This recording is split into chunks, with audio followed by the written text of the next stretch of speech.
Hey, Columbus, Georgia. This is the Mark LaJoye Show. Sorry, we had a little interruption there. That's just like anything we do, right? There's always going to be some bugs in the system, but we'll work them out.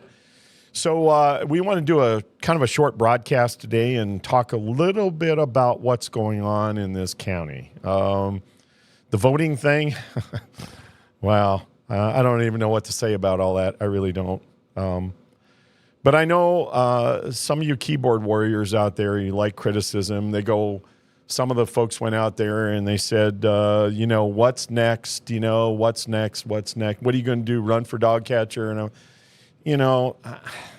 get a life, man. Seriously, get a life. If you've got nothing else better to do to criticize me, whatever.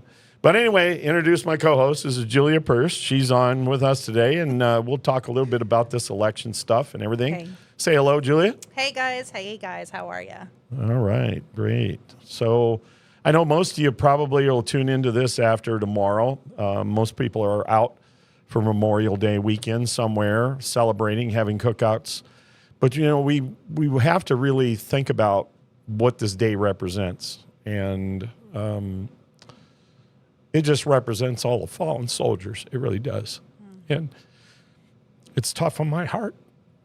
But, I think about them every day. And sometimes I tell myself, what happened to me? Why didn't I take a ruin or bullet or get wounded?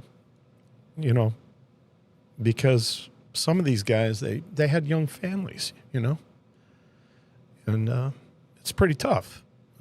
I'll always remember the guy that was on our base in Afghanistan, and that was Gene Vance, and he died on May the 18th of 2002. The 18th was just the other day. So I thought about him on this day, and I'll never forget. I mean, we ended up becoming good friends.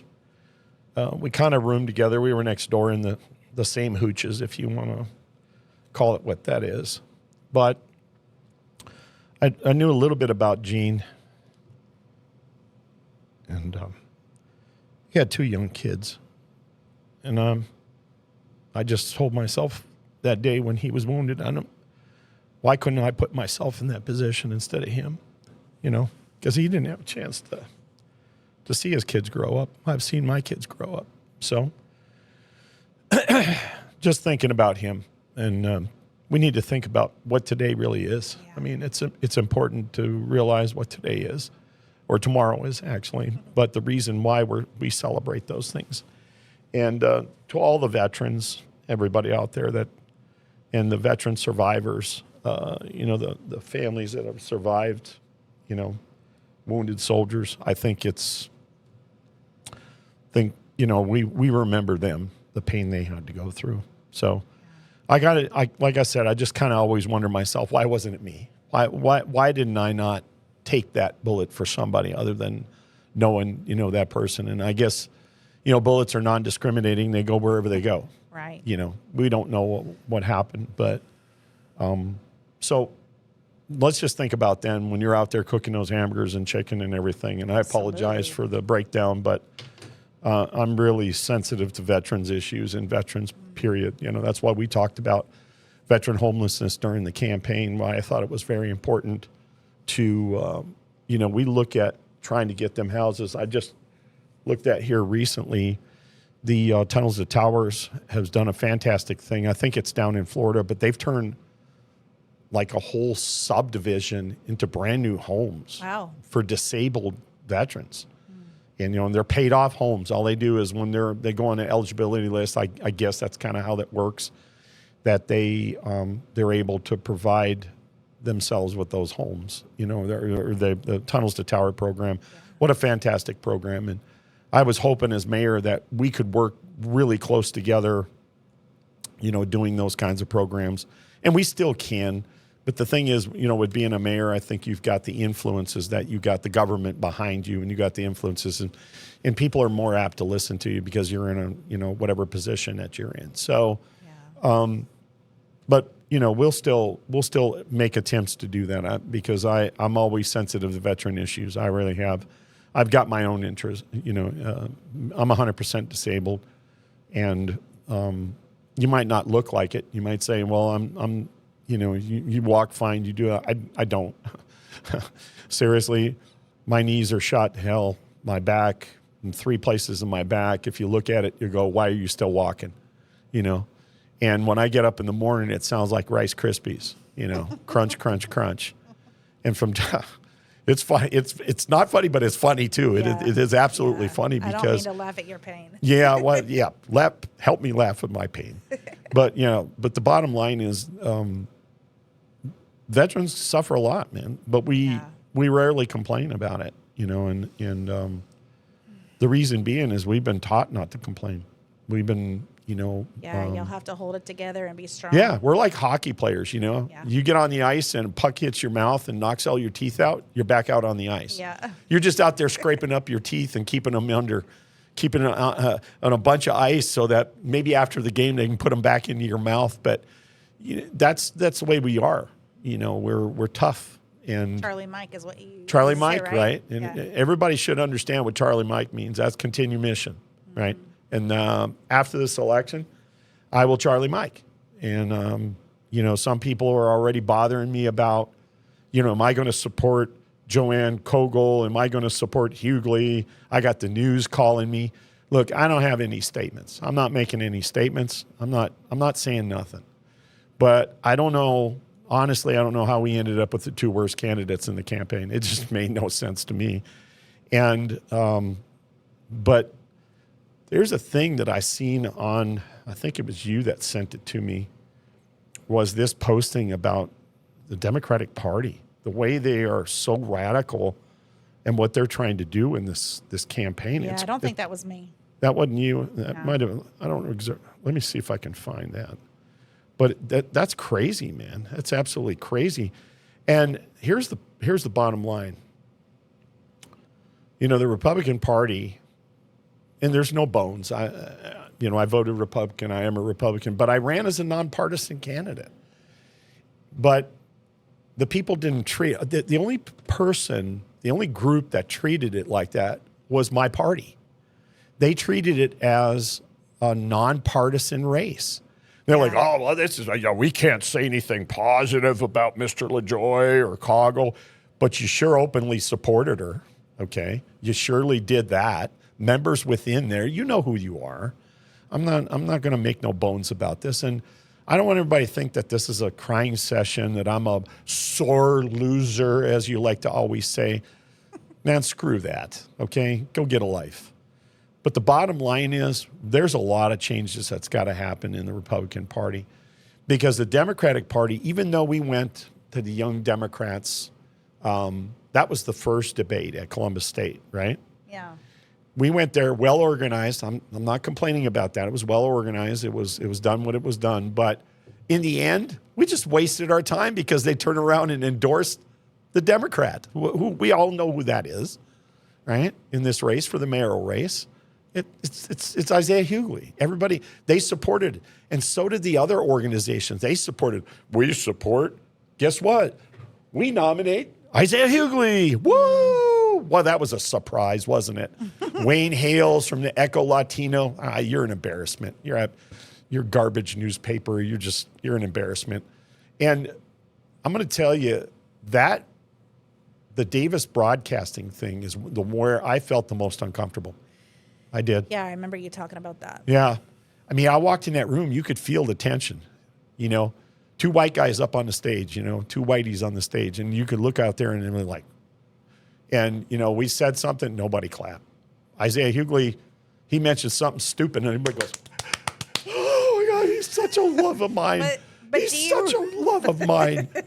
I mean, come on, man. Do you really expect anything different? No, I didn't expect anything different. And look, Wayne came and shook my hand. The lady from Davis Broadcasting come and shook my hand. But you could tell in the room.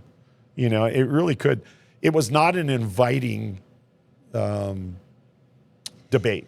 Let's put it that way. Yeah, well, I kind of have a different, I guess, an outlook on those things. And I think that just for me came with a little bit of growth in my own, I guess, just like discomfort with a lot of the people who consider themselves my enemies, right? Yeah. And one of the things that I learned is that when I go into places where I know people hate me, I'm not there for them. Yeah. I like, honestly, like, I welcome the adversity now. Like, I kind of thrive on the energy, and the way that I look at it is if I'm going into those dark places, it's because I'm being allowed to go in there, when before I wouldn't have been allowed to go into places like that. And so, Right.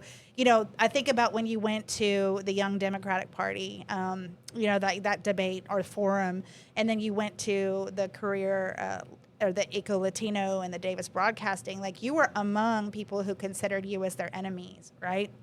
Yeah. But think about it, like, would you have been able to reach some of those Democratic candidates had you not been on their program? So I kind of just hold this mentality of your haters are your elevators. Like, they're going to take you up and give you places and positions that maybe you didn't have before. Yeah, that's true. I mean, you know, I'll tell you, a lot of people don't understand me. They don't understand me as a candidate. They don't understand me as a person. They think that I'm just mean, nasty, and everything else, and it's not even like that. You have to understand my personality. Look, I get it. You folks in the South, I get it. You everybody strokes you, and you know you're like, I don't want to hear that, and I don't, you know. Look, this is crazy. The amount of voters that came out and voted is an embarrassment. But let me read this. This woman, Cynthia Jordan, posted this thing. It says, this is a groundbreaking movement in our grasp. We can't let it falter. We must unite, propel to triumph.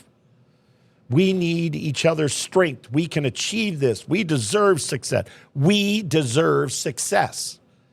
We must make it happen. Now, if those are on the brink of radical statements, that's exactly what that is. You don't deserve shit, okay? This life deserves nothing. The bottom line is we need to work for things. We work for it, and we appreciate those things once we work for it. And I always look at not a handout, but a help up. Mm-hmm. And you know me, I'm a very sensitive guy when it comes to helping people, and I hate to see people suffer and those things. But these statements, this is crazy. It just makes no statements. And you can go on my Facebook site where they're posted at, and it's, you know, and I just said, I read this and note the revelatory nature of the message that proves what the Hugley Coalition wants to achieve. This is a thorough takeover of the Columbus government is the goal, and they're not hesitant to discuss their plans. Is that what you wrote? That's what I wrote. And that's true. This is across the nation.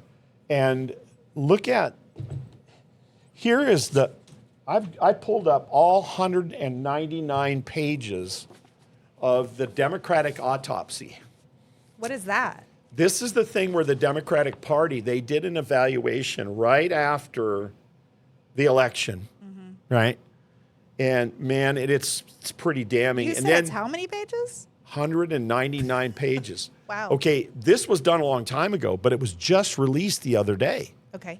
Because, and they're having a meltdown. The Democratic Party's having a meltdown. And look at this. Even though he was a DNC chair, this guy, right? But they wrote out here, disclaimer, this document reflects the views of the author and not the DNC or the DNC and blah, blah, blah, blah, blah.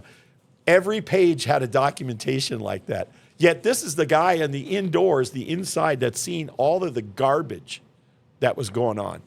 It just... So who does it say the author is? Oh, it's, what the heck's his name? Martin, I think. Yeah. I had it wrote down here the other day. He's the DNC chair, and I suspect that his job is probably not going to last very long. Well, it's a little interesting that if he's the one that authored that documentation on behalf of the DNC, that he would indicate in there as a disclaimer that that document was based on his views. So, yeah, well, they got this page, and then this was leaked This wasn't a release. It was leaked, and the CNN got it, and then it went hog wild. And then they put all these statements in there supporting data for many of the assertions contained here and therefore cannot independently be verified or claims presented. Oh, Jesus. Please. So why is the Democratic Party, you said that they were, what was the word you said? They were panicking, or they were like... Oh, they're panicking. Okay, but why? Because I was on, this is the one woman, I can't remember her name. She was a communications director for Kamala Harris. Okay. Yeah, and she was on there, and she's going, "Oh, this means nothing. This means nothing. Why did they release this?" I mean, she was panicking all over the place. I mean, she was literally all over the place when it comes to, the panic mode. And then the lady, I had to laugh because the lady from the Republican side, why she's on NBC, I have no idea. But she was there, and she says, "You know what? This is wonderful for us because you guys are having a meltdown. It's great for us. It's great for us." And they said, "Kamala Harris, come on back out again. We'd love to have you out there. I mean, strike number 2 would be perfect, for the next oncoming, presidential election." Well, what I've kind of been seeing lately, Mark, is I've kind of been seeing an undoing of both parties. And I've actually been seeing kind of a conglomeration of like one party, like the Republican Party and the Libertarian Party. So, for instance, I saw that Vernon Jones has partnered up with Ted Metz to, for his Secretary of, is it a Secretary of State? Yeah, run? Secretary of State. Yeah. And I'll tell you, I voted for Vernon. Because I know Vernon. He just seems like a super great guy, and honestly, I get it that some of them are kind of established. He was a Democrat. And the fact that he changed, I remember he changed Republican in 2020 when he saw a lot of that stuff going on. But then I think about how, you have AOC, she's coming out and she's talking about, how the data centers are bad. She's showing all the nasty water, from one of the Georgia communities, which usually isn't something that we as conservatives would expect someone from the Democratic Party to get on board with. Right. And then we see like certain Republicans that are coming out and they're actually showing their true colors as, Republican in name only. So there seems to be a lot of confusion where loyalties are concerned among party. Yeah, there's a lot of internal strife and a lot of things going on. Just like this, like I mentioned, the rules. Look, I get it. I understand Republican Party. We got rules. I get it. So does Democrats. They got rules. But they just threw the rules out. Yeah. Just so they can get somebody in the office here in Columbus, Georgia, they threw the rules out. And, but they supported their candidate. That's the thing that really perturbs me is you got to get off your high horse and quit talking we're better than them bullshit. And because that bullshit's going to happen every time and we're going to lose local races. We've lost every freaking local race. Everything. And yeah, I ran for sheriff. I lost. Okay. But I think a lot of it was cheating. And I'm going to tell you right now, I'm going to push so hard at the state level GOP to get these paper ballots in, to get rid of these Dominion voting machines. Yeah. I mean, you've seen what happened during election night. How about Chris Brielt's vote? Added extra zero on there, and they go, "Oh, that was a mistake. We didn't do that. We made a mistake." Yeah, but the question that I had is because, like, I know I was watching it, and someone who used to work for WTVM was watching as well. And anyways, and then there was another citizen that posted in one of the Facebook groups where we actually saw that Christopher Brielt had 19,170 votes. And so, like, I wish I would have taken a screenshot. I'm glad that lady did. I can't remember what her name is, but I'm grateful to her. But long story short, like, if these are being reported in real time, then how do you say that's a glitch? And I just think about how every time you ran and we saw those numbers, when I helped, Charlie in 2018 and we saw those numbers flip, like it's always a glitch. It's a glitch in the system. And they even did that. I think they said it was that for like when Sarah ran too. It was a glitch. So, what we've got to do from now on, look, Republican Party, throw the rules out. Serious. I'm not saying that you go and you burn buildings down or burn flags or do any of that none of that garbage. But when it comes to supporting those who are good members in standing, I attended every meeting that I could, that I wasn't working or I wasn't sick or something happening. I went to just about every women's Republican meeting the Harrison Muskogee County party went, and I wasn't working. I work a swing shift, and so some days I'm on, some days I'm off. It's just how the calendar falls in, so that I come in there. So I've attended. Miss Cogle did never attend one meeting until they invited her to come and speak. Okay? That's it. Where's the member in good standing? We used to have rules at one time. Our rules were that you had to make, I think, 5 meetings or some stuff like that. That's achievable. But some of you in the party decided to latch on to a person who's not even part of the party. So that's why I'm saying we're never going to get people to volunteer again for offices, to run offices, because they know that they're not going to get supported, especially if somebody jumps in on the end of this thing. It's ridiculous because we're doing that. And like I said, the Democrats made no bones about it. They went, clapped their hands, and they said, woohoo, there's our guy. And you just seen the radical statements that I just made by what we're going to take over. And it is a takeover. That's what it is. It's a takeover. Yeah. Well, I think about too, I think Sarah posted this because it got, again, in one of the groups. And so if I'm attributing credit to Sarah, I apologize, but it did come from an original citizen, or another citizen originally. And it was talking about how one of Isaiah's supporters was screaming, we're gonna basically make this happen. Like, Isaiah's gonna win, even if we have to, no matter what. How do you know that? You're gonna cheat? Well, do you know something we don't know? Well, come on, Mark. I'll be the devil's advocate here. Well, we've been watching everything unfold from, the GOP and the election board, at the state. He's not even the best candidate. I mean, my God, put your best candidate forward, Democrats, please. Not these losers, the people who get terminated. That's the crazy. Hey, this guy got terminated, and he gets paid for 6 more months. Where the hell do you ever get a job and you get fired and you go, oh, hey, by the way, your first paycheck will be in the mail next week for your termination for the next 6 months. What the hell have we got going on? And this is a city council member, Charmaine Crabb, Byron Hickey, all these clowns out there, and they're paying these people to stay in office. What the hell is wrong with you? I mean, I can't figure it out. Jesus. Nowhere in private business do you get a job, or even public business do you get a job and you get terminated because loss of confidence. Loss of confidence. Well, it's misconduct too. Oh, and misconduct. Yeah. Oh my God. And we're still paying you. Jesus, man, I got to find me a job like that.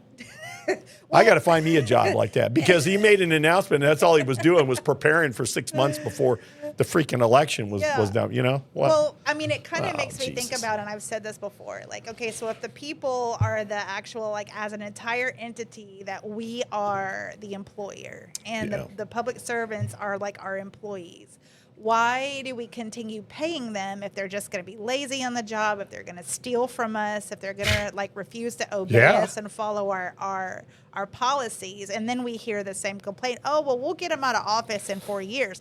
I'd like to see you manage your business and expect you to make a profit and have good clientele while your employees literally siphoning everything out from you. You're not going to let them wait 4 years. You're going to look at what the finance department was. Yeah. The lady that was there was connected with the finance department, $45.1 million. Accountable, unaccountable, who the hell knows? Shredded checks, no cash checks. I don't know what. Destruction of evidence. Destruction of evidence. Obstruction. I mean, come on. And then she retains her job. You fire those people. You get rid of them because they are not doing their damn job. What part of that do you not understand, City Council? What part of that do you not understand? I'm sure there are financial managers out there that are qualified that would like to apply for that job. I'm serious. They are out there. But what did they do with animal control? Same thing. Criminal charges. Felony criminal charges. Have we heard a case come up yet? No, we haven't. And you know what's going to happen. They're going to wait for the statute of limitations, and they're going to sweep that under the rug, and the Ledger will post some bullshit news article, and they'll post something and they'll go, oh, the statute of limitations has gone by, and the city council has decided that they are going to let the charges go. Doofus. You people are a bunch of doofuses. You know that? Jesus. God, you're Mark, stupid. Have you lost I'm patience? in rare form today. I'm going to start calling people doofuses, okay? Hey, doofus, get a life. Well, Yeah, it's funny. It is funny. After, I boo-hooed here at the beginning, but there's good reasons why. I mean, again, like veterans are near and dear to my heart, really. And, that's the crazy part. Steve Kelly and I are veterans. Mm-hmm. Even black veterans are veterans. Yeah. I thought we supported each other. We supported each other in a foxhole. Mm-hmm. We supported each other when we got wounded in another person, whether you're white or black. But you didn't support even the veterans. Shame on you. Shame on you. Marvin Broadwater, you're an embarrassment. That's all I'm going to say is you're an embarrassment. Well, Mark. You are an embarrassment. He is. He gets up there and he criticizes me about not attending. He's criticizing me about not attending city council meetings. I'm here for every city council. That's because you ain't got a damn life. I got a life. I'm a public servant. I work, right? And I work rotating shifts. So, yes, I cannot be at every meeting. And, let me tell you something. For 41 years, I put my family on the back burner of everything that I ever done because the military was my number one priority. The people that worked under me as a first sergeant, as an interim command sergeant major, worked under me. Everybody will tell you it doesn't make any difference what race you were, whether you were gay, straight, whether you were white or black or Chinese or Korean. They'll tell you that I was very fair with everybody. I was hard, but fair. And that's the way I feel that anybody should be treated. I'm not going to stroke you and tell you you're doing a good job when you're not doing a good job. It's that simple.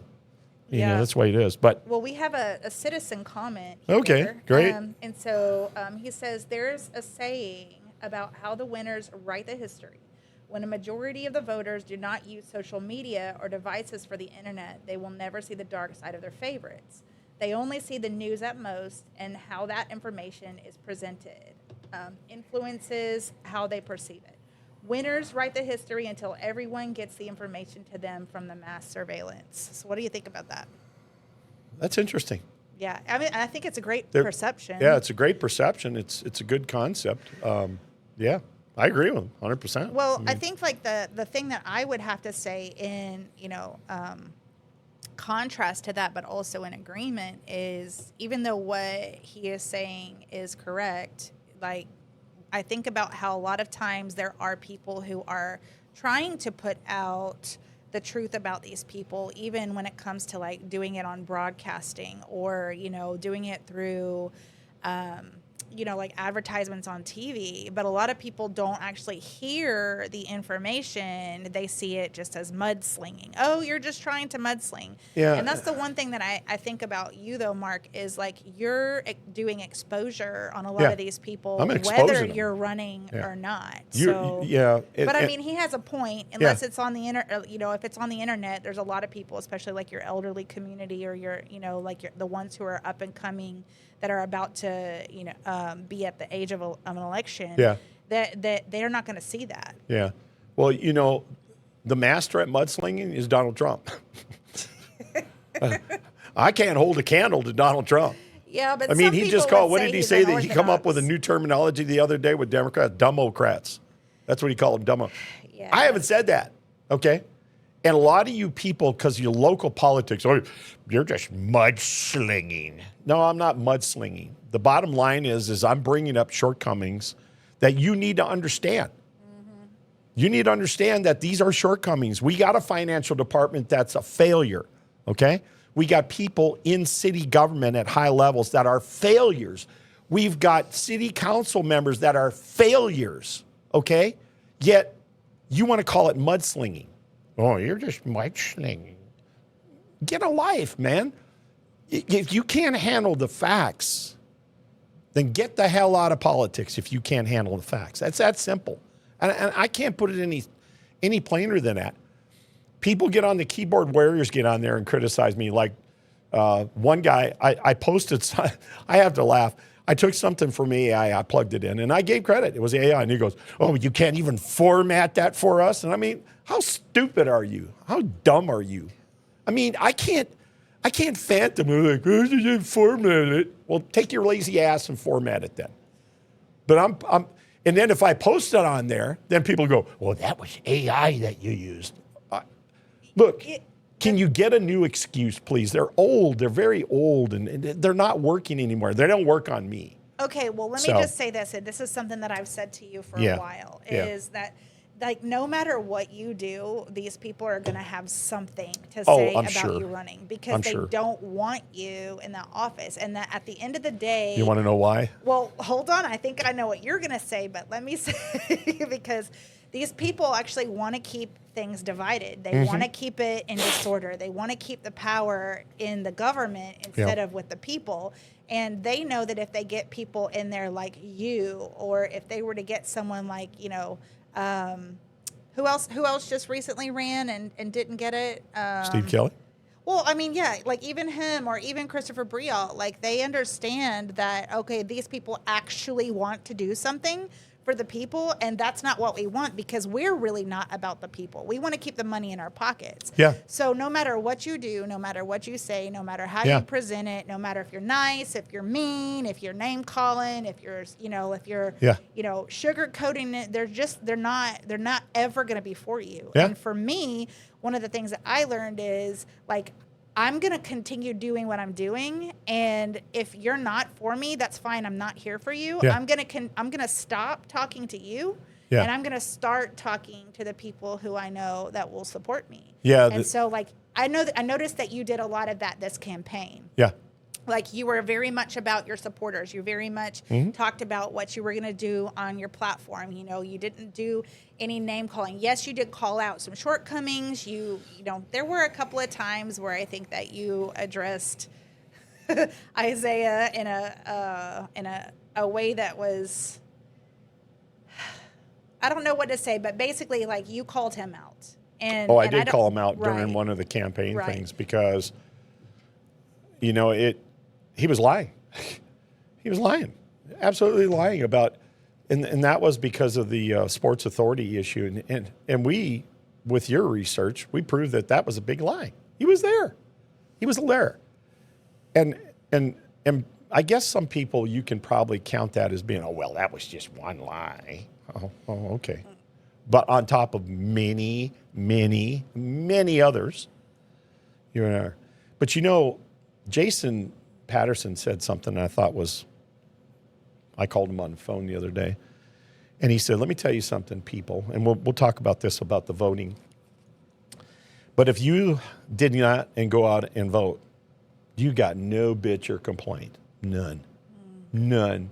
You're just going to benefit from everybody else's vote, or not benefit from it. It's that simple. And that's right. He's right. You got no standing. If the Republicans you didn't get out there and you didn't pull a Republican ballot, if you're going to vote Republican, and you didn't go out there and answer the questions that were answered, and you didn't pull a ballot, then you got no reason to bitch or complain. So shut your mouth. Shut your mouth, sit on the sidelines, and then when your taxes go up and gang crime goes up, what's that? And your money disappears. And your money starts to disappear, right? And taxes go up. Don't complain to me. Complain to yourself, because you're the ones that wanted this person in office. Or didn't care. Yeah. One or the other. I mean, this is the whole thing, right? And let me take a look at this. Now, here's the results. And this is crazy. This is a little bit different. According to this is Georgia. It comes from Georgia Votes, by the way. But there's 202,000 residents, making it number 12 in the county of 159, right? 159 counties. At least 141,231 residents are registered to vote. So a little more than half. Yeah. And this is not right either, because I added the totals up, but it said right here, it said on a scale of 1, the most Democratic, to 159, most Republican, 159, most Republicans. Muskogee County ranks 24. So it ranks 24 in the state. Muskogee County voting. Now, this is not accurate because I counted my votes, Hugley, Cogle, however you want to pronounce it, Bryant, Steve Kelly, myself. It was like 36,000 some votes. 36,000. It says here 21,000 people have voted so far in the 2026 primary election. That I don't think those are right. Yeah, I don't think those can be right. So Because it's not. It's 36,000. If you add up the vote, my votes, and all the rest of the votes, it's like 36,200 and some votes. So is there some sort of a discrepancy between the reporting systems? No. Or? What it is they didn't come out and vote. One third of the people did not come out and vote in the midterm elections. Now, true, the midterms are not up until November, right? Because you got a Democratic runoff. Right. You know, you got all of those, Lieutenant Governor.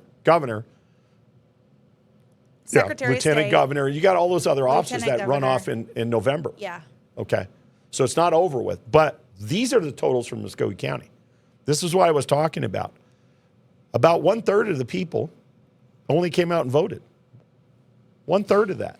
Yeah, so there's a question about why a lot of people aren't showing up to vote. You know, why a lot of people aren't, even sending in or asking for their absentee ballots. And so there's like this common response that, well, we know that our vote isn't going to count. It's just going to get stolen. Well, it damn sure ain't going to count now. Right. And boy, it did recount for somebody. Yeah, it counted and for so- somebody. So, I mean, I'll be honest. Wow. You know, I think about how if I know that I'm going to go use a Dominion system that's over and over and over again been shown to be compromised, you can program algorithms in, you know, Sure. you can stop it, start it, you can remote access to it, you know, that it's not really safe and secure. People are like, well, this is just time out of my day. This is time, you know, I get out it. of, and so I'm not going to go vote. And then, you know, to the complaint of, well, if you didn't vote, then you don't have a right to whine or, you know, moan or complain. But at the same time, you know, it's like you have to kind of be compassionate with those people, because why should I go out and waste my time if I know that this is not it? Like, I'm not even going to be considered. Okay, I'll answer that question for you. Real simple. Number one, if you believe that there's cheating going on, then there's cheating going on. Okay? That's the way it is. If you do not come out and send a message that you're in politically engaged with the offices and who's running for the offices, again, what this does is if the election board is out there, and if there is some kind of felonious bullshit going on out there, then the bottom line is we need to show numbers, okay? We need to show massive numbers that people are paying attention to what the hell is going on. But if you think it was like, well, it won't matter to me, it's just, you know, my vote doesn't matter. In this election, your vote mattered. It really did. Every freaking vote mattered in this election. And that's why I'm saying, because what that does is if there's cheaters out there and there's algorithms that are plugging into those stupid machines and they're not doing what they're supposed to be doing, then listen, even the Republican Party had problem getting poll watchers out there. And so when you don't have somebody watching what's going on, right, the cheaters will cheat. They'll get out there and cheat. And we know the 2020 election was full of cheaters. And these Dominion voting machines, I want somebody to invite me when we don't sign the contract again down to the Chattahoochee River, and I want to throw the first one in to the Chattahoochee River, like they threw all of the gambling machines back in the 1940s here in the in the hooch. I want to throw the first machine in, please. Do you know that Georgia it's the only state that every single county is, from the elections perspective, is run from Dominion? We are the only state that every single county is laden with Dominion. Did you know that? Yeah, I thought that Nancy Bourne sold our machines to like the small counties, like Meriwether County and stuff like that, back a few years ago. our old voting machines. I don't know. I don't know how true that I is. thought that. I don't know if that's certain or not. Somebody's gonna fact I mean, check but the us. I know thing is, that. But they were still using Smartmatic software. Yeah. I remember voting Smartmatic in 2018, and Smartmatic was just the precursor Yeah. to Dominion. well, you know what was unique? Who pushed those Dominion voting machines? Who was it? Venezuela, Brad excuse me. Raffensperger. Yeah. And he lost. Good riddance. You're gone, buddy. Go back to where you came from. I don't know where that was, but go back there. Yeah, you're not part of our process anymore, cheating bastard. Yeah. Yeah, he was the one that, got all these ballot stuffing boxes and put them outside. And that was such a horseshit move. And I know that I was watching those ballot boxes, and what was going on. Who knows what the hell was going on after 12 o'clock at night when I was not there monitoring them boxes? I can only imagine. And if we were, I bet you they shredded those videos pretty quick. I bet they shredded all that shit. But you know what? If I was an election supervisor, I'd keep that shit in there for forever, because I don't want to be part of anything. I said that. What did I say about the Columbus government? If I took over the mayor's office, that I was going to do a forensic audit of every damn thing, because I didn't want to be sworn into something that I know is crooked as shit right now. And it is. The whole government needs, and it's not going to get better. It's only going to get worse. And then you people go, well, you're going to go, and you got nobody to blame but yourself. Sorry. Yeah, so I want to talk about I'm being that. very direct, and that's the reason why. Because, again, God. Anyway, go ahead. Yeah. So I was actually talking with Sarah the other day, because Yeah. we look at it from a prayer perspective and a spiritual perspective, and Can you pray for stupidity? Can you actually do that? I'm just curious. I don't pray for stupidity in that way, but what I do pray for is that, people will have their eyes and ears open. But here's the thing, okay? And this is what kind of like where I was going. So we have free will, okay? Yeah. And God honors our free will. It says that he gives us the desires of our heart. True. And so our heart is deceptive. And so if we are going after our own will and our own heart, even because God still loves us and he honors free will, he's going to give us what we want. And so I go back to the whole idea of having a king or a president, a mayor, like whatever that person is called. It comes from a paganistic society. I got you. Okay. And so originally, like God's people, they had prophets who or actually they were judges before, and then they became prophets, and they were the ones who were they were the government, God's government in the land. But when the people started seeing that the Greeks had a king, they're like, oh, we want a king. And so God became very angry, and he said, but if this is what you want, I'll give it to you. Okay.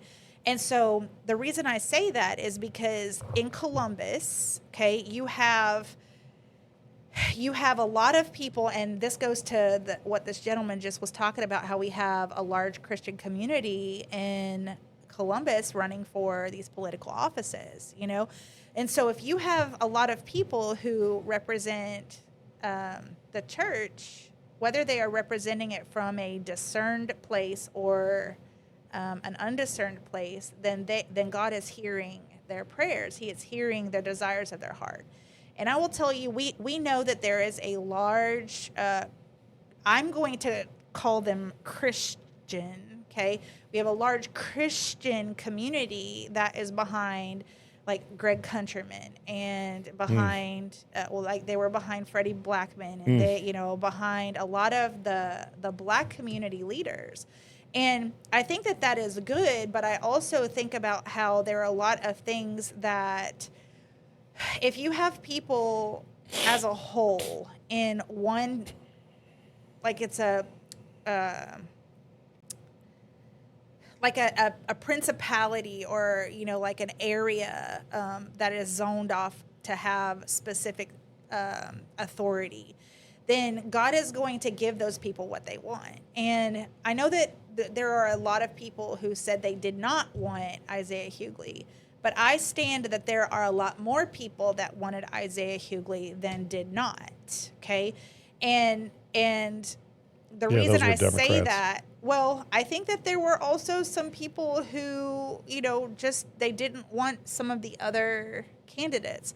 But all of that to say, okay, if the majority of the people are screaming, we want Isaiah, we want Isaiah, we want Isaiah, at the end of the day, no matter how it occurred, God gave the people what they wanted. Now, I get it. We have a runoff, okay?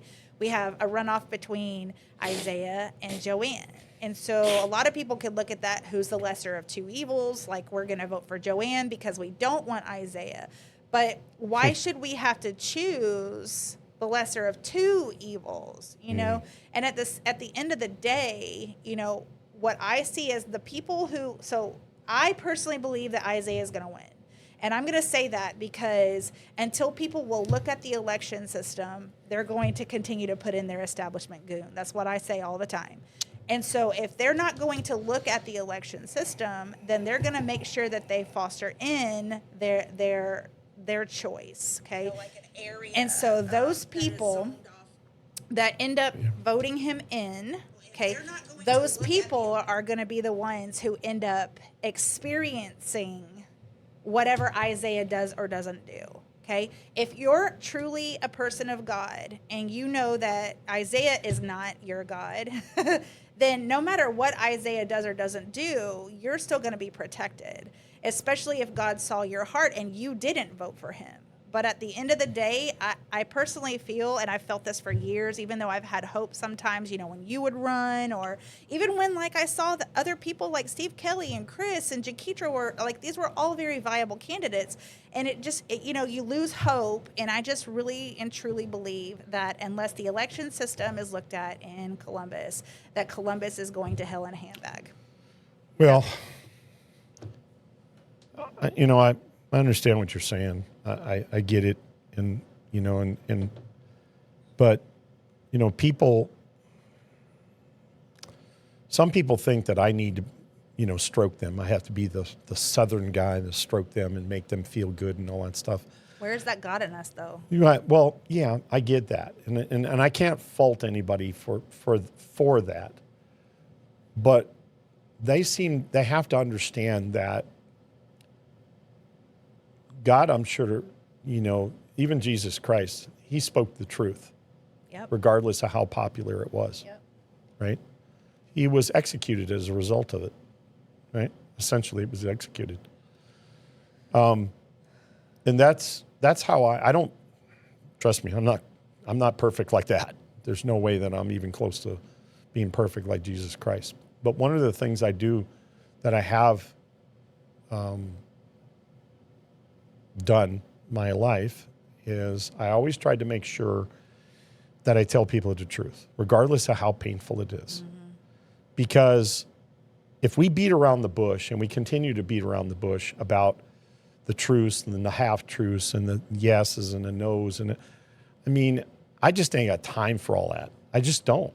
And I'm the type of person that's straight up in your face when I'm, because I appreciate, I don't like people talking behind my back. I don't like backstabbers, and I don't like knives in my back. Right. Okay. I have a lot of respect for a person that comes straight to my face and says, look, I don't like you. And I'll say, okay, well, that's cool. Why? Explain to me why. Just because you don't like me, because somebody told you that I'm a mean guy, that I post things and I've blocked you on Facebook. I blocked you for one specific reason. I ain't got time for your bullshit. I don't. I do have time for dialogue, for positive dialogue or negative dialogue, but no, not that I don't cross my I's or my T's or, I forgot to put a period at the end of my sentence or some crap. Or one guy put on there or theirs. This is, seriously, he just said something again day before yesterday, some BS that he put in there. Yeah. Look, if you're perfect, then by all means, let's see what you got. I'm not perfect. I make mistakes, right? But I own up to my mistakes and I correct them and I do what I have to do. But I don't sugarcoat nothing. I don't do it. I don't. because I would expect somebody to be honest to me, to bring to me their gripes, their bitches, their complaints, their honesty. Good, bad, ugly. Good, bad, or ugly. But that's a two-way flow of communication. And if I'm doing something wrong, I'll look at it and I'll analyze it. And we've talked before where we did things wrong. And I've analyzed it and looked back at it and I said, I'm right, or that person was right about it. And so that's what I do. I analyze it, but I'm not perfect. I'm just creating dialogue. I want people to think for themselves, really. But you expect us as politicians to come out and make your decisions for you or say things that you like to hear. You don't want to hear the negative things, but that's not mudslinging. The negative things are things that you have to know because, number one, you're not paying attention to what's going on. You're just not. Because people got on there numerous times and asked me, well, I didn't hear anything about you saying about that. Look, I talked at nauseum about my initiatives. At nauseum. But people are too damn lazy to go back and look at the history. It's all on Facebook. It's there. Go back and look at it. Sort through it. Or, I'm sorry, you just don't have 5 minutes of your day that you can go back. But you do have 5 minutes to criticize me. Right? Yeah. And that's what I've always taught, especially on the special operations side.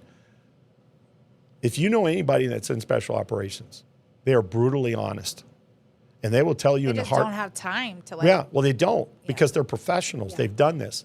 And it's probably already been talked about, but you need to go back and look at the history yourself and maybe the follow-up questions that came with it.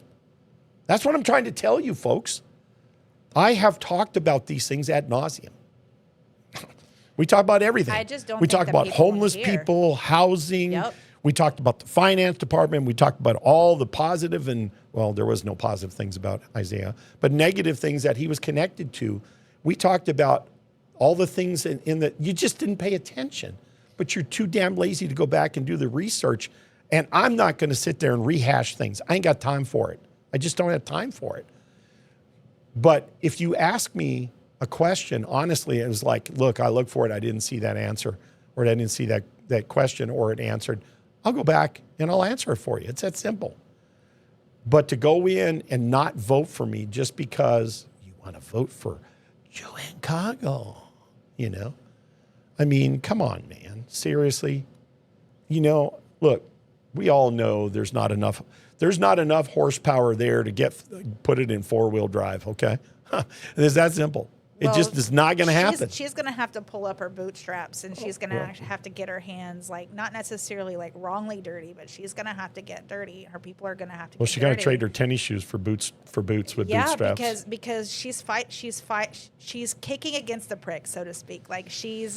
No matter what she's doing, she's not going to ensure a win again, so long as the election system are compromised. And I wrote an article about that. Yeah. People can laugh about it all they want to, but the truth is even in fools speak the truth. And there was just a lot of truth that I had out there that, there are businesses in Columbus that are swaying the votes. They're buying the votes. They're doing all that stuff. So until she decides to, really get a team to go full force on that, she's, all her efforts are going to be in vain. And that's unfortunate, but, maybe she'll be the one that's able to kind of expose it. So, I've said this before, and I guess she's a nice enough person. I mean, I don't know her personally. I think we only spoke a couple different words behind the scenes, but I mean, other than that, don't send intermediaries out there to speak to me, okay? Because I'm not going to talk to them. It's that simple. If you don't have enough intestinal fortitude to ask me a question yourself, right? Then don't send anybody out there to do it. Because I've already been burned once already. Not going to get burned again. Just ain't going to happen. Not doing it. Yeah. Because I've learned my lesson, right? What do they tell you to do? Learn from your lessons, right? Yeah. I did. I learned from that lesson. Donna Tompkins is a good example of that, and I'll bring it up. The 2016 election, right? What did I do?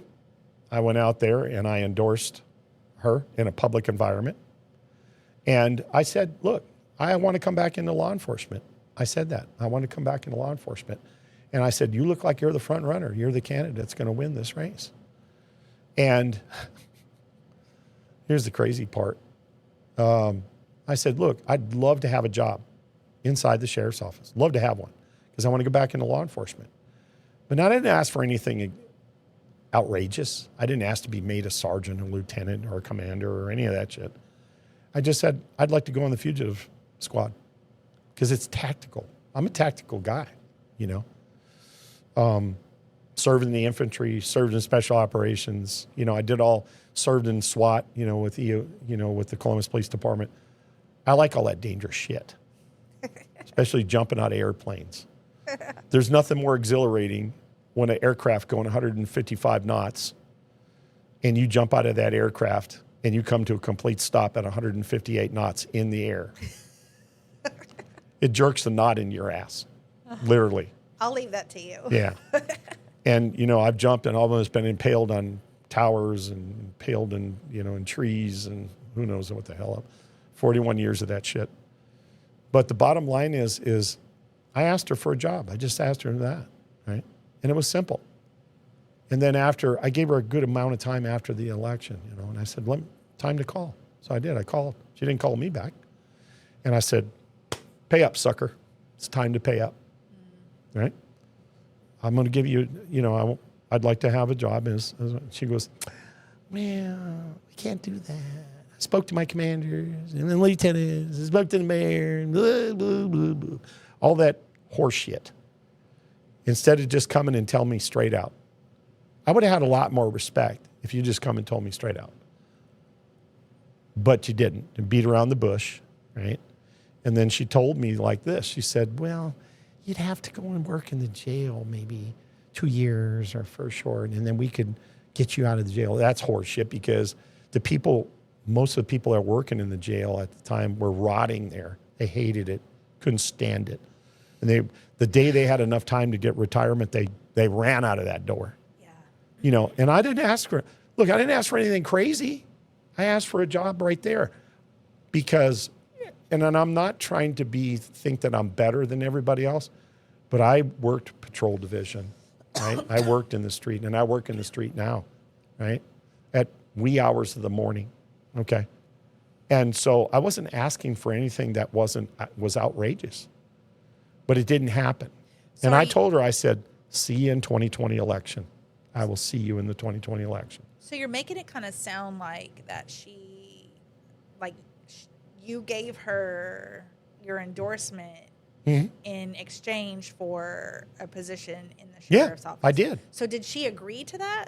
Yes, she did agree to it. Okay. Now, I wish I'd have recorded it, Yeah. but it was said over the phone. And, of course, you know, you can't record things like that. You know, in the state, you got to let somebody know you're recording them to be legal and all that kind of stuff, right? Because it's not a criminal investigation. But the bottom line is, she said that on the phone. She told me that on the phone. And then, you know, like I said, I wasn't asking for anything like, you know, a real important job. I mean, it was just, I just want to go out and pick up bad guys. That's all I wanted to do. So do you think with your lack of endorsement to either Joanne or Isaiah that's going to make a difference in the people who voted for you or anyone else that voted for the other candidates? Like, do you feel like that your lack of endorsement is going to make a difference? Well, I don't know if it will or not. I think most people will probably vote anyway. They'll go and vote, but there's just not enough numbers there. There isn't. And I don't think me endorsing or not endorsing is going to make any kind of a difference. It's not going to give her the horsepower she needs to get across the finish line. It's just not going to happen. Yeah. And the reason I say that is because her campaign was lacking to begin with. I mean, there was a lot of question of things that she was doing in her campaign. You know, she had the ultra right supporting her and her, you know, I hate to say it, but you got ripped off. You got tooken for $30,000. You could have got somebody else better than that. But, you know, the bottom line is I don't think it'll make any difference, really, seriously. But it could make a difference. And the reason I tell you that is look at the low voter turnout. Mm-hmm. We're talking 1/3 of the registered voters only came out and voted. 1/3. Well, And everybody knows on the runoff, the numbers are going to be lower yet. But Nancy Bourne said, 36,000 people, that is so much more than we had before. Was that for early vote outs or No, just for the election midterms. day? Just for midterm elections. Like in totality? Yeah. Because I know in the past, the midterms have been very low voter turnouts. And anytime we had a runoff, oh my God, it was embarrassing. We had maybe 2,000, 3,000 people. The low voter turnout's going to be there. And it's not because I support or don't support anybody. It's because people are disillusioned right now. They're mad because they wanted Chris Brielle or something. They wanted Mark LaJoye. They wanted Steve Kelly or somebody like that. Yeah. And they didn't get it. No. Or Jaquitra Bryant. I mean, I honestly think any of y'all would have been a better choice than. Yeah. No, I know runner. that. I have the experience. Here's the thing. I got the horsepower to take it to Isaiah Hugley. I got the horsepower. I'm the only guy that can. Nobody else can. Nobody else wanted to. Nobody else even mentioned it during the campaign. Ms. Cogle didn't mention anything. I think she took a stab at him at the last debate, something negative that was there. And I was saying but you got to bring up all the things that you have to rebuke all the things that he said he did. If he did all the things that he said he did, man, we should be in great freaking shape here. I mean, our Columbus should be just fantastic. We should have never had an animal control issue where we had to pay $3.2 million to a private company to monitor. Should have never had that, but that was perfect now. Isaiah was the city manager who negotiated that. So we spent $3.2 million to negotiate a contract, which should have never happened with animal control to begin with, period. Not especially when you got two deputy commanders, I'm sorry, my military side, two deputy city managers to help you do your job. Good grief. What is wrong with Columbus? What is wrong with you folks? You just don't get it, do you? You just don't get it. And now you're going to suffer through it. And now it's going to happen. And then don't come back and blame me. I can already hear the next naysayers. And they're like, well, you didn't endorse her. It's why she lost. Bullshit. That's absolute bullshit. Because did anybody endorse me in my campaign? They did not. Well, no, and they. But Charmaine Crabb endorsed Joanne. That should make a difference. Byron Hickey, he did it. That should make a difference. Right? Glenn Davis did. That should make a difference. Well, I have. So there you go. So what difference is it going to make if I endorse or don't endorse? It won't. But you're just formulating another reason to try to blame me for something that, if you're in a weak campaign, your campaign is weak because you structured it that way. So I didn't structure that way. And you know what? I don't owe a dime to anybody. I don't owe a dime to any famous family in Columbus, Georgia. So you know what? They can't pick up the phone and call me and say, hey, Mark, remember that $3,300 I gave you? No, I don't remember that. Not at all. But you can't say that, Miss Cogle. You can't say it. You owe somebody something. You owe some big deals. Well, I was actually. What you got there? Yeah, so I was looking at her campaign disclosure. Okay. The last one? Well, this one was filed December of last year. So 25. And I'm looking at her donors. So she's got Walker Garrett. Oh. She's got. That's interesting. Well, it's not interesting, but. Hold on, I'm looking as far as like counselors or currently sitting officials. We have.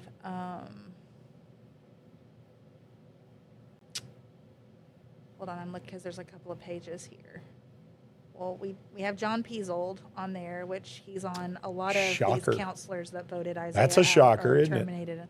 No, it's really not, because I've held I'm being that, facetious. Yeah, I've held that it's between You don't even know the two whether he's a landlords. Democrat or a Republican. He can't figure it out.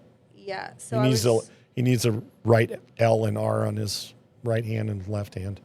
let's see, I have. And that's crazy because I saw Charmaine on one of these. I don't know that she's on this specific one, but I think I saw like John Anchor on there as well. So like they're all, and I think I actually saw. I don't want to say I think. Hold on just a second because this is factual stuff. This is coming straight from their the campaign donations. So well, what's interesting is don't Judy come and tell me Thomas, that whatever. which is where John Anchor took over. Judy had John Peasel behind her as well. And so like when you have all of these counselors that are putting money into each other's campaigns, I think that's a conflict of interest. I mean, yeah, I personally think so think it might be legal, but I think it's still a conflict of interest that you're endorsing, you're doing whatever you're doing because you got your own campaigns and your own issues, political issues. Well, she had But you're trying to sway the needle one direction is what you're trying to do. Well, she had the campaign, I forget what it's called, the campaign to elect Judy Thomas, and it was after Judy had already passed away.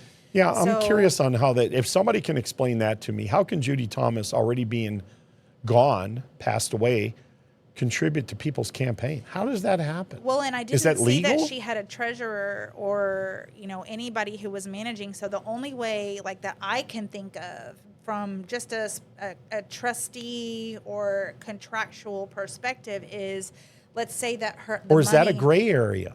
Well, I mean, it depends on how her estate was set up or how her will or, whatever that was. So you think she had enough time to set it up and say, look, I know I'm dying, but I'm going to go ahead and give money to I don't think that Joanne was the Cogle case, but she or may have Charmaine had Crabb? it set up in I a doubt trust. Like you can have things like that set up in a trust. I'm sure, and but I don't. You can have an executor of your trust. I don't think that happened. It may have happened. I highly doubt it. We don't know. But here's what I'm gonna say. Okay, here's what I'm gonna say. Yeah. I'm gonna say that it appears that Mr. Peasold is behind a lot of these counselors that are in opposition to the mayor and like Isaiah Hugley. So you still have shocker. I still see that there is a different benefactor behind those people, and then there's John Peasold, who's behind the other ones.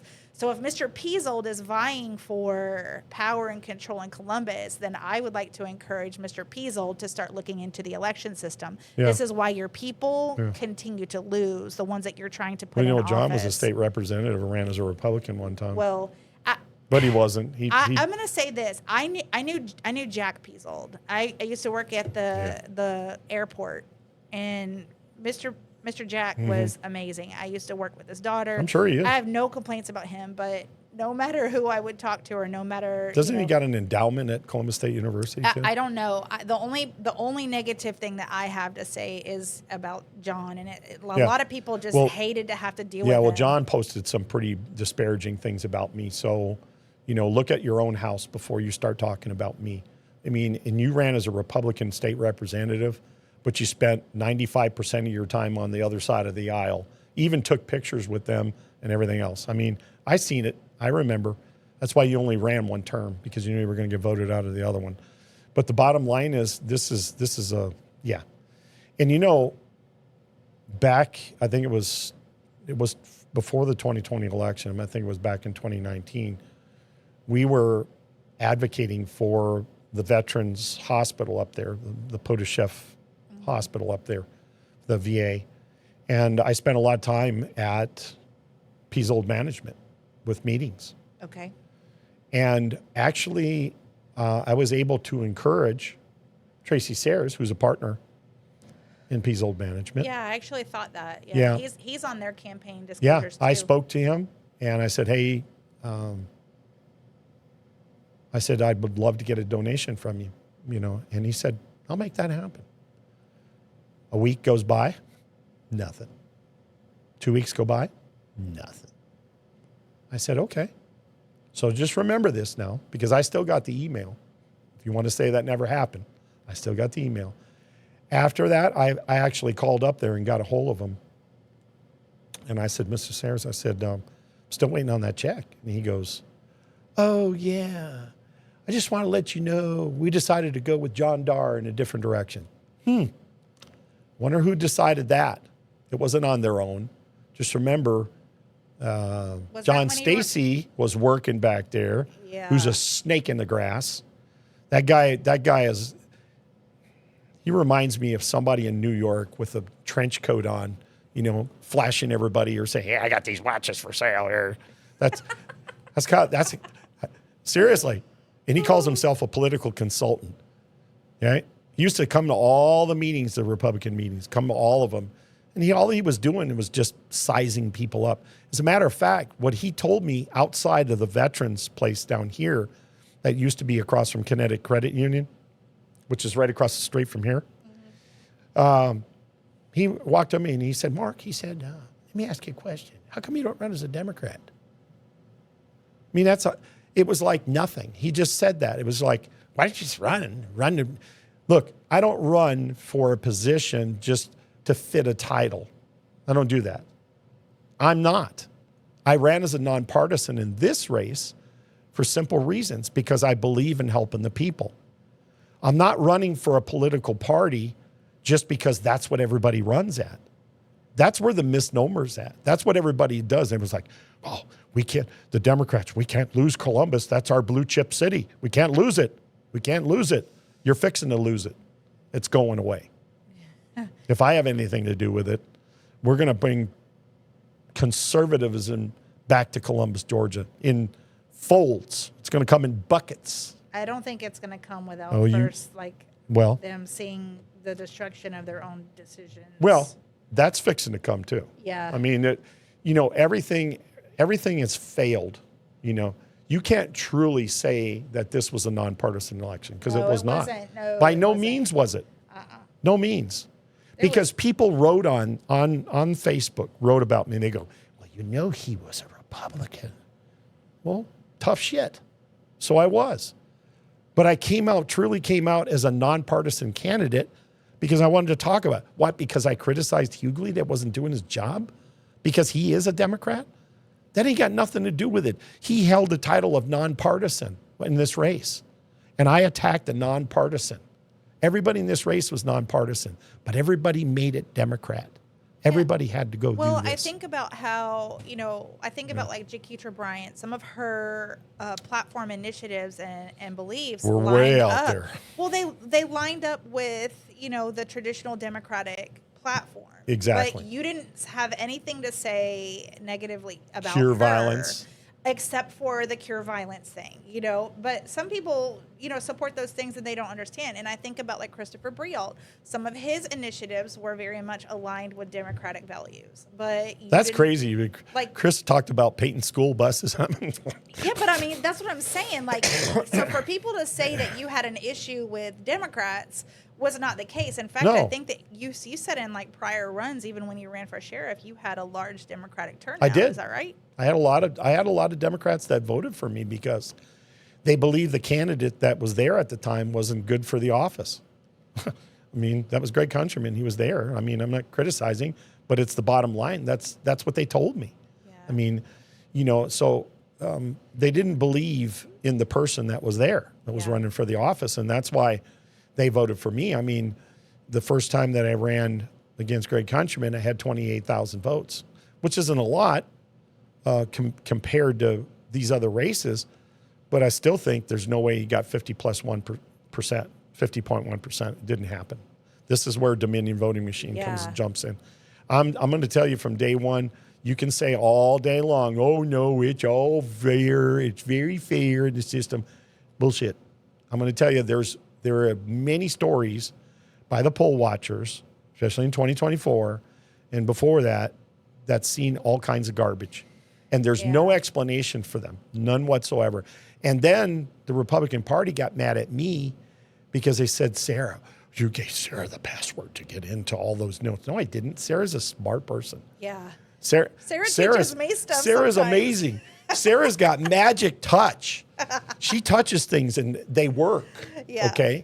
I don't have a freaking clue on how she got in. Matter of fact, one of the guys, he was on his airplane going somewhere on a government track and called me on the phone. It was that important to him. And I said, "I don't have nothing to lie to you about." Yeah. I don't have nothing to lie to you about. She's very determined. If she's determined, she's going to figure it out. Yeah. One way or the other. She's a smart lady. Yeah. And she's African American. That's crazy. Remember what Alicia said? I've never met a black Democrat before. Well, she is. Well, Or, not I mean, black Republican. conservative. Excuse me.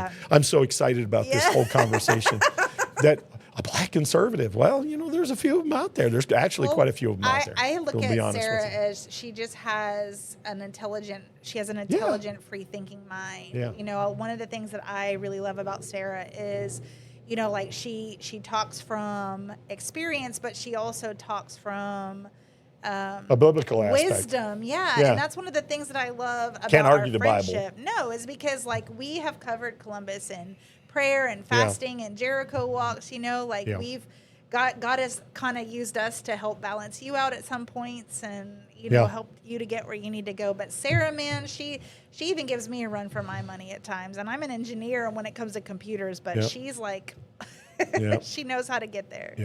Yep.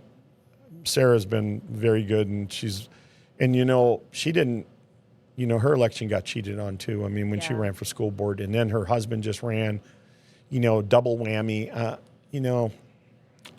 I don't know what to say about all that. I really don't. But folks, you gotta have good people running for offices, not these fools that are out there running for it and everything. You gotta take a very close look. You gotta stop for a minute and stop and smell the roses, so to speak. Get a bug in your nose, and if you smell the roses. But the bottom line is, a lot of people got good ideas. Some people got some, like I said, Chris Burrell was way out there. I was like, you're talking about painting school buses, and some of it was, I guess some of it resonated with the people. Yeah. I said that there's garbage all over the interstate. There's garbage in every road. There's dirty Pampers. There's bags of garbage. There's car parts on the interstate. And, it's crazy. And I get it. And that for me just was not a priority right now. It's at the very end of it. It was part of my campaign, because I don't like the garbage. It's the first thing that I noticed going down the interstate. And what do you think families that are going to little Johnny or Judy's graduation at Fort Benning, what do they see? Is this the impression that we want them to have, a dirty environment? A dirty Victory Drive is horrible. Go up and down South Lumpkin Road is trash, just trash. And nothing's being done about it. I mean, nothing's being done about Victory Drive, Veterans Parkway, none of it. It's just trash. Yeah. And, that's not a good impression. It's not a good impression whatsoever. And who would want to come here or build a company with this kind of, just the first appearance? Because the first appearance tells you there's other things wrong. Yeah. There's infrastructure problems, right? And there is. We have infrastructure problems. We have road problems. We have potholes. We have our water systems are horrible. I mean, we had a water system breakdown in our neighborhood a couple of years ago. And I thought, they're going to come out and cut that pipe out and put a new piece of pipe, weld it, make it all part of it. They came out with a freaking patch. I mean, this thing was a metal patch that went over the size of the pipe. It was a quarter it had 2 clamps on it, 2 or 3, 4 clamps maybe, I don't remember, but it had clamps on it, and they prepared the outside and all that kind of stuff. It's still rusted. They slapped that patch on, and then they tightened it down. That's it? That's what you call infrastructure development or repair or whatever? Yeah. I mean, it's crazy. Well, So these are just things like that things that people pay attention to. I pay attention to them. Yeah. Because hell, I've had a pothole. I just noticed they filled it up. Must be because I said something. But they filled a pothole in there right almost in front of my house. Just got filled up. And that was like 6-8 weeks ago or some bullshit like that. I can't remember. We still got a house in our neighborhood up from us that's got vines, ivy vines growing over the roof. And nothing's been done about it. I seen the city come out there one time. A bunch of guys, they looked like they were, like a union job. They're standing on a shovel. They're all standing over there looking at each other and looking at the house. And what did they do? I don't know what the hell they did. But they got in their truck and left. But these are the things that you need good management. And the city manager's position has 2 deputy city managers that divide, public works, the landfill, and all those duties and responsibilities that fall under there. They're divided. okay? There's no reason why the former city manager couldn't do his job. There's no reason whatsoever. What, are you just collecting a check? That's all you were there for? Because you didn't do anything else. And then when you got called on the carpet, you start making excuses about it. I think, personally, I think what people would have done, and I think if he would have came out and said, yeah, I did wrong. I didn't do it. That's the honest side, by the way. That's what I would have done. But I wouldn't, first of all, I wouldn't have let the city get to the point that it was gotten, right? I could run that city manager's office. Hands down, could run it. It's not a big deal, especially when you got 2 deputy city managers. Divide the duties and responsibilities up with them. I did that as an interim sergeant major. 500 people I had to manage by myself. So you could do this job pretty easily. I mean, that ain't shit. I'm sorry. It ain't shit. But he done all these fantastic things. But the bottom line is, if he would have came out and really admitted to it and said, you know what, I've done horrible things. I've done wrong things. I want to make it right. That's the reason I want to run for mayor. I had to laugh because one of the things he says, I want to get in there to finish the job. Oh, Jesus. Well, thank you. Yeah, I think I'll move out of Columbus if you want to finish the job because we'll be broke by that time comes. I mean, seriously. I mean, he got in there and says, I'm going to, the creator of division and chaos. That's like, that's like asking the fox to watch the hen house.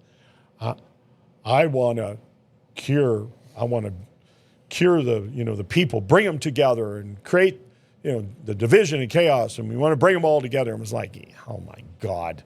Yeah. Seriously. Well, we're at an hour and 24 minutes. Wow. I didn't realize we were Yeah. only going to stay a lot shorter than that. Yeah, But, well, we talk about different things and sometimes We we did. let We it got get off away with transit. us. But so at the end of the day, So ask me this. What's your political future? Some people already asked me this. yeah, we were going to talk about that. Okay, Yeah, so what's my what are political future? what are your next steps when Yeah. it comes to Yeah. running? Some people said, well, you could do For run an for office. dog catcher. If I do, I'll probably come and get your dog. But anyway, I'm not out of the political arena.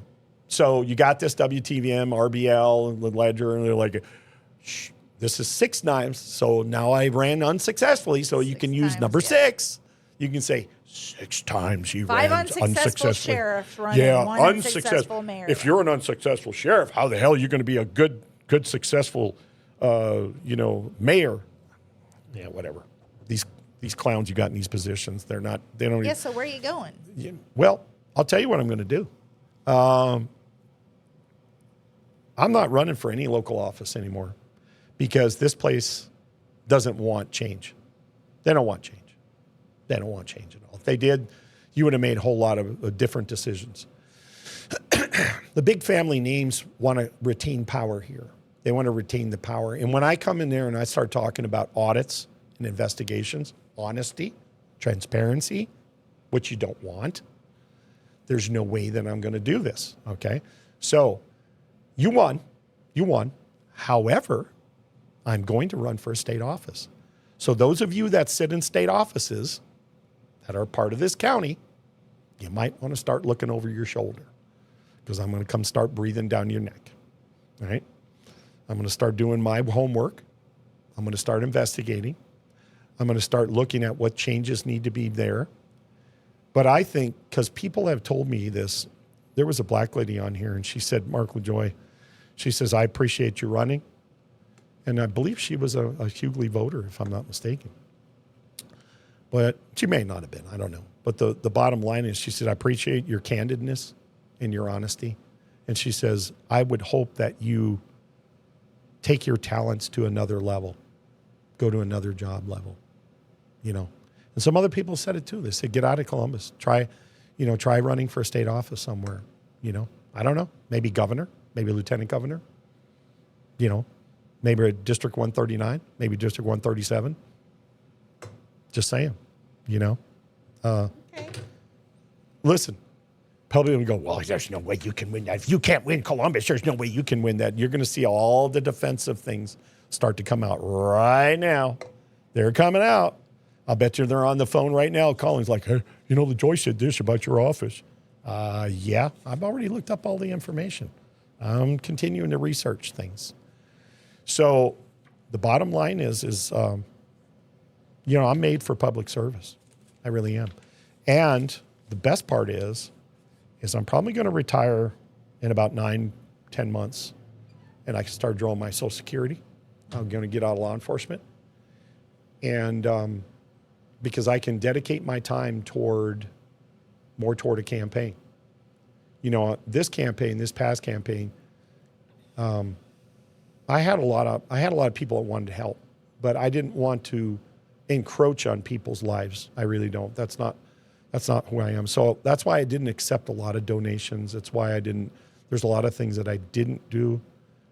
But, you know, if I go at state level, there's going to be a big team. We're going to put together a big team because it's a big area that has to.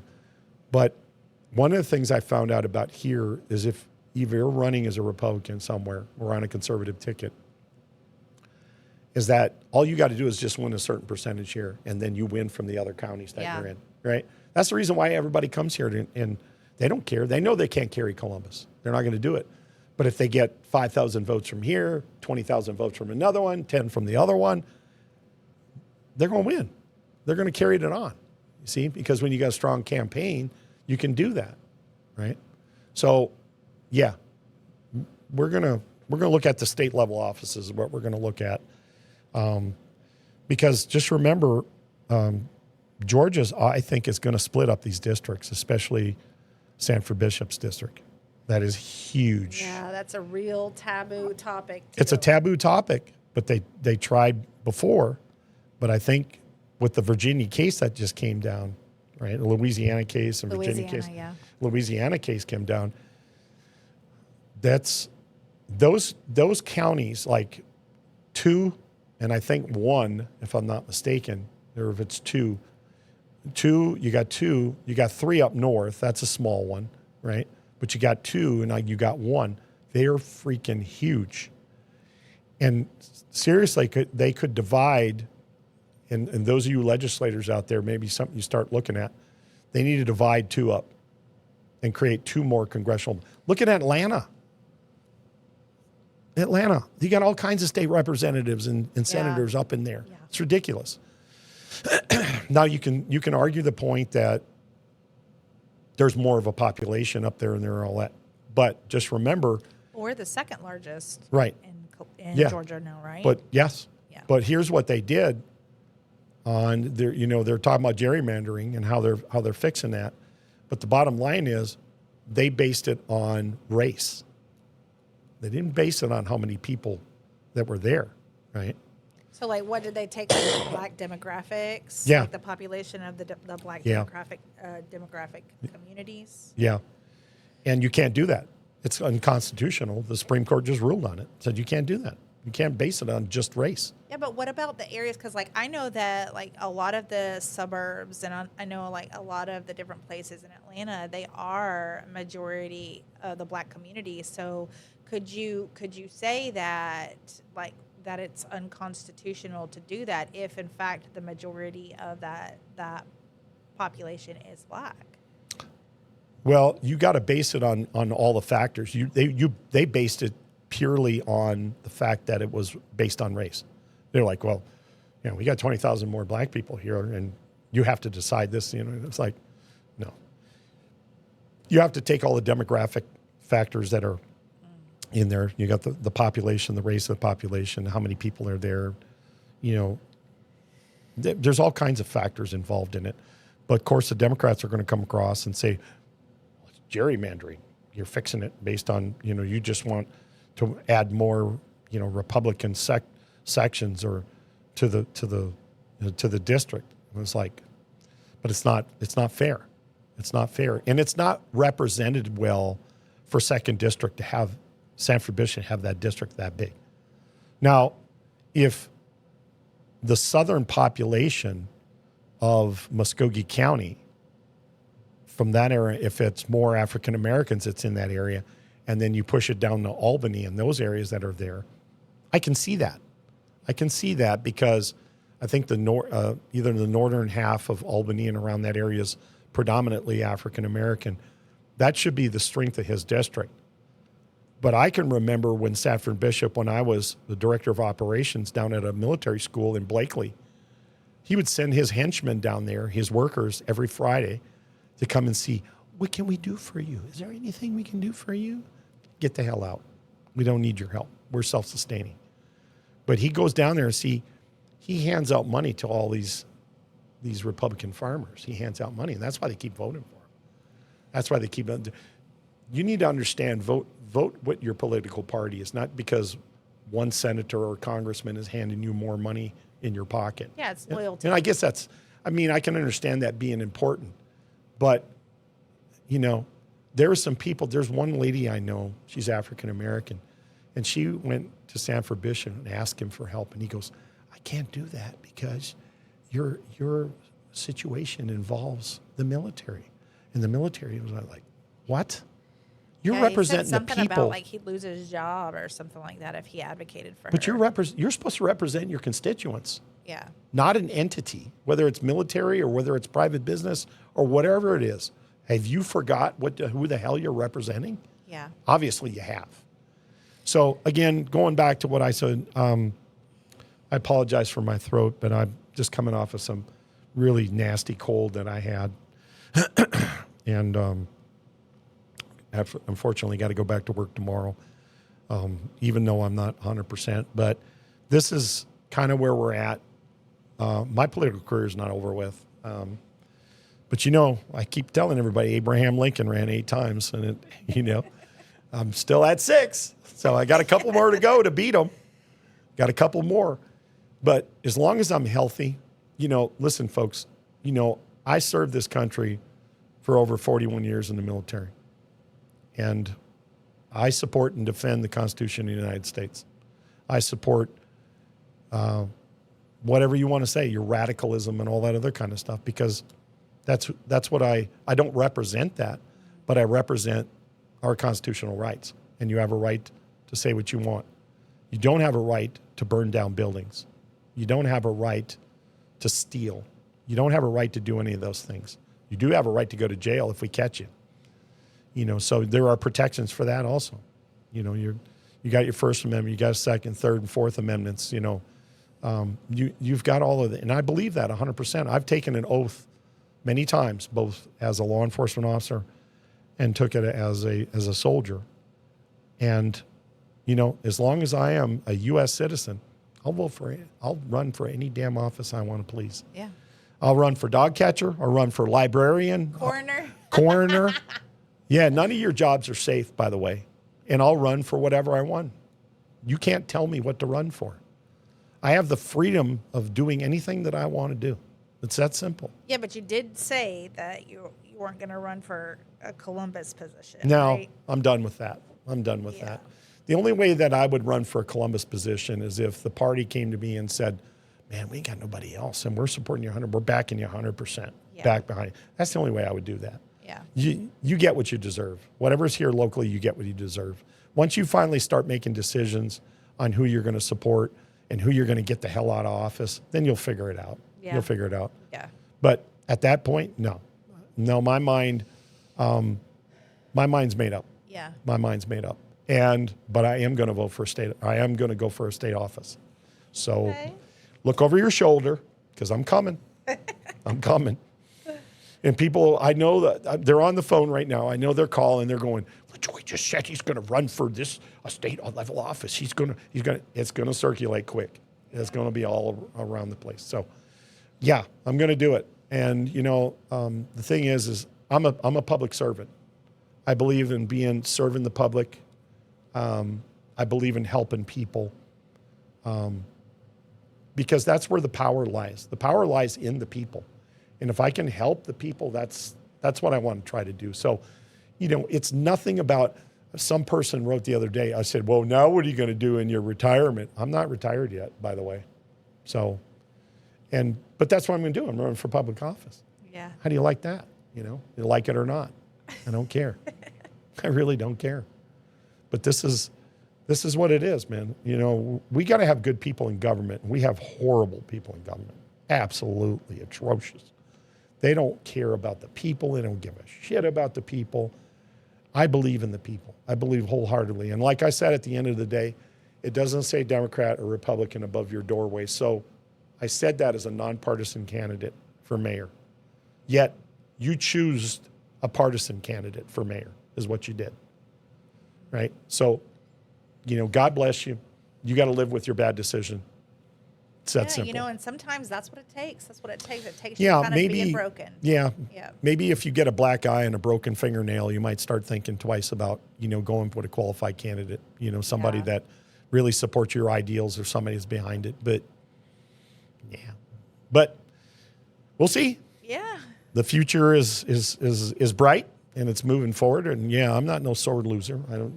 Everybody's going to come across this and go, yeah, he just said it because he's a sore loser. They love that terminology, sore loser. Yeah. I've never heard about that shit until I came to the South. I really haven't. Never heard about it. You know, I'm a Yank. And, you know, up north then, never talked about that stuff. What the hell is a sore loser? Does that mean you got sores on your rear end or your back or some shit like that? I'm not a sore loser. I'm a strong person, very strong. You know, I served in the Army. I served in special operations. I served in, you know, infantry. I've done all those things. Like I said, I'm a veteran. I'm a 100% disabled veteran. And, you know, I'm a strong guy. You can't kick me down. You can't knock me down. If you shoot you better kill me because otherwise, you know, you're gonna have retribution. You're gonna get the wrath of LaJoye coming after you. So, you know, I appreciate people tuning in or coming back to watch this. You know, it's important. You know, so go out there. I'm not telling nobody not to vote. I think you need to vote. You're going to get out there. I will vote. I'm not going to tell you who I'm voting for, but we still have a governor's race that's undecided yet. And I want to make sure that we have the right people for that put in place. Obviously, we have a mayoral race, and we've got some city council races that need to be decided. We got a lieutenant governor that needs to be decided. So we'll get out there and vote. We'll do it, what we're doing. I'm not going to reveal who I'm voting for or what I'm supporting or not supporting. So don't call me. Don't send me text messages. Don't do any of that because I'm not going to answer them. It's that simple. I'm not trying to be an asshole. I just don't need to be. I'm putting all that behind me. Yeah. And I'm fresh and starting a new slate, a clean slate. And so that's how I've treated every campaign. I know some people that probably took that kind of hard. But, you know, I felt bad for about 2 hours, and that's it. Then I went to sleep, woke up the next day, and I said today, as long as I woke up and my eyes looked up, I said, I'm still breathing. Guess what? You know, I'm good. God's good. Yeah. So it's that simple. You know, maybe one day God will touch my heart, you know, but I believe in honesty and integrity. And I'm never going to sugarcoat anything. And you can blame me for that. You can blame my dad for that. You can blame the Army for that because the Army taught me to have values. It taught me to have values, you know. And so I have values. And, but those values are also going to be very brutal and very truthful. Yeah. You know, if I had to make, you know, a death notification to a family or stuff, I'm not going to sugarcoat that. It's a bad thing, and I'm going to do what I got to do. You know, I had to make a death notification, like I said earlier about Gene Vance. I didn't know he had an older daughter from a previous marriage, and I called her. She called me on the phone because she asked somebody that I was starting to write a book about Afghanistan because I had some PTSD when I got back from there, and I think everybody does in some shape, form, or fashion. It's the things you do when you serve the military. But I started to write a book, and people out of my unit knew I was writing this book, and because I was one of the first units that went into Afghanistan. You know, I was activated in January of 2002, and by March, end of March, first part of May, I was inside country, And so I had a lot of interesting stories, a lot of interesting things that happened during that period of time. So to get it off my chest is why I was writing that book. And the guys in my unit knew about it. And somehow word of mouth got back to his older daughter that I was writing this book. And it wasn't to make, it wasn't to make money or anything like that. It was more therapeutic for me to get it off my chest. A lot of things that happened and I wanted to get off my chest. And, Gene, I had to load his body bag. Another guy, Rick Strayer, who was a team sergeant, he was a E8. And they had inbound ambulance coming in from Bagram. And 2 inbound ambulances, basically Chinooks that were coming in hot and heavy. It took them forever to get out there. I mean, he lived for a little bit over 3 hours he lived. And he basically, blood pressure dropped and he ended up passing away because of his injuries. But I had to put his body along with my team sergeant, put him on that stretcher, and we put him crossways over the pickup truck. We heard that the ambulances were inbound, the helicopters were inbound, and they're running hot.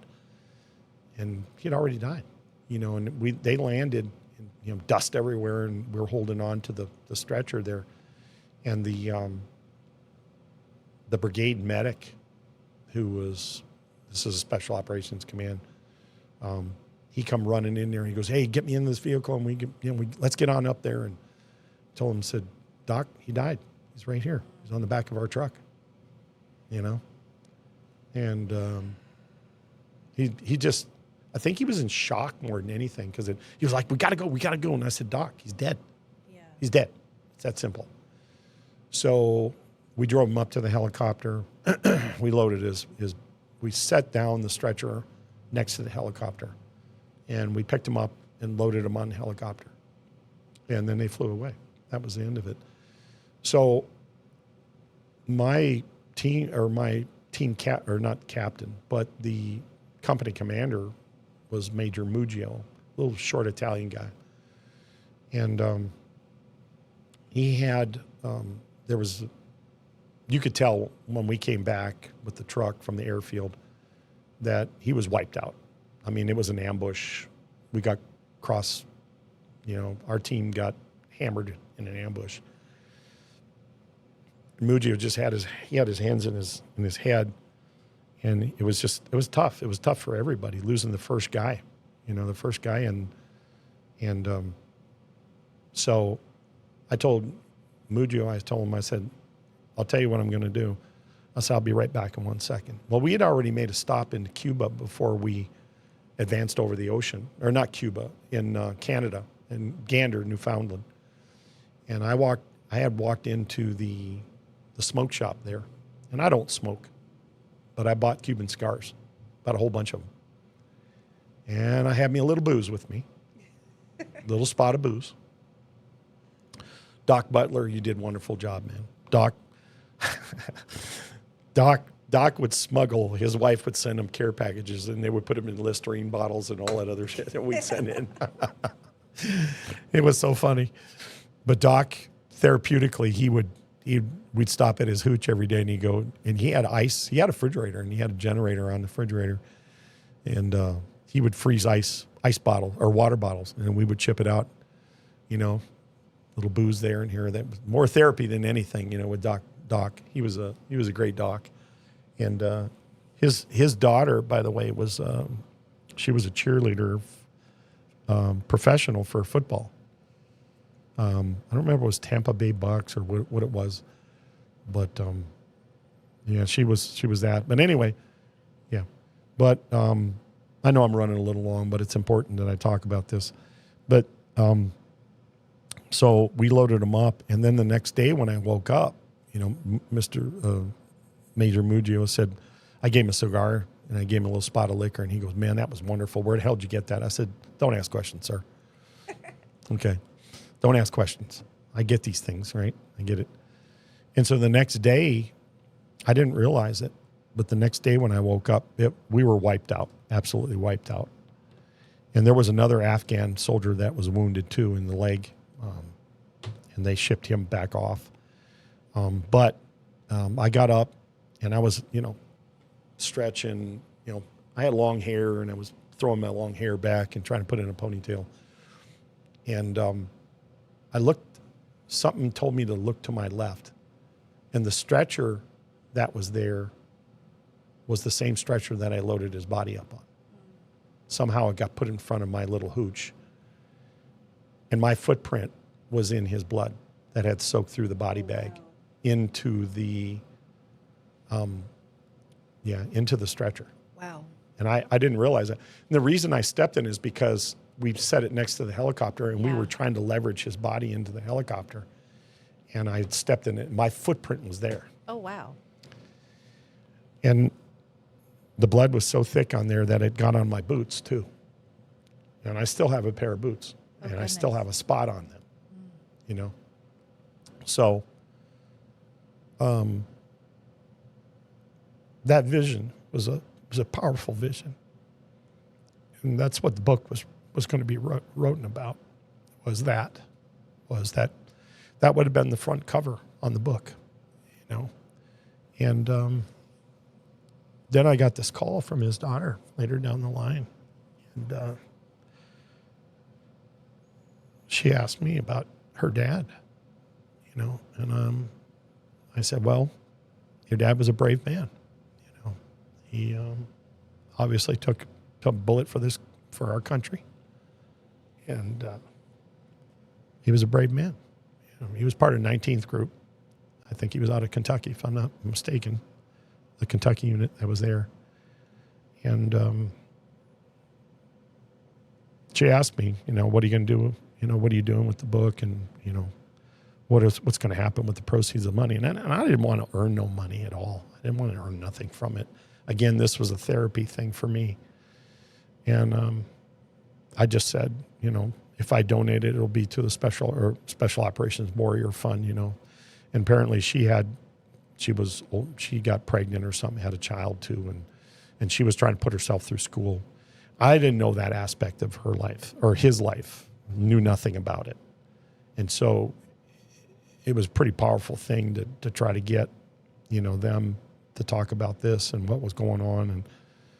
And I just said it was enough. I backed away from the book.